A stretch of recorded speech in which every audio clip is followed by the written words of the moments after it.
৩০৬ নম্বর শিলচর আইজল জাতীয় সড়কের কাঠাকালে সংঘটিত হলো ভয়ঙ্কর সড়ক দুর্ঘটনা।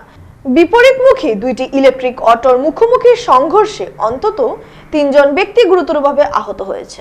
দুর্ঘটনাটি সংঘটিত হয়েছে শনিবার রাত 8:30টার কাছাকাছি সময়ে ৩০৬ নম্বর শিলচর আইজল জাতীয় সড়কের কাঠাখাল পয়েন্টে।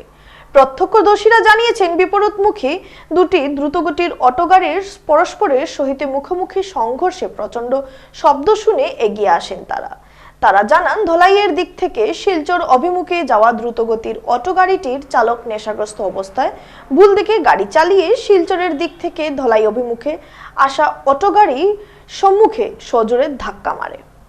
দ্রুতগতির মুখোমুখি সংঘর্ষের ফলে দুমড়ে মুচড়ে যায় উভয় গাড়ি। ধলাইয়ের দিক থেকে যাওয়া গাড়িতে চালক একাই ছিলেন। বিপরীত দিক থেকে আসা গাড়িতে চালক সহ অন্তত 4 জন ছিলেন। উভয় গাড়ির 2 চালক সহ একজন যাত্রীর গুরুতরভাবে আঘাতপ্রাপ্ত হয়েছেন। আহত সকলকে প্রেরণ করা হয়েছে হাসপাতালে। দুর্ঘটনার খবরে দলবল নিয়ে ঘটনাস্থলে উপস্থিত হয় ধলাই পুলিশ দুর্ঘটনাগ্রস্ত গাড়ি দুটি উদ্ধার করে নিজেদের হেফাজতে নিয়েছে। আর ওগুর কিছু হইছে না, গালে একটা সেদা খাইছে আর ও ফাটি গেছে। বাকি কোনো দাতে প্যান্ট দিয়ে কিছু কইলো না।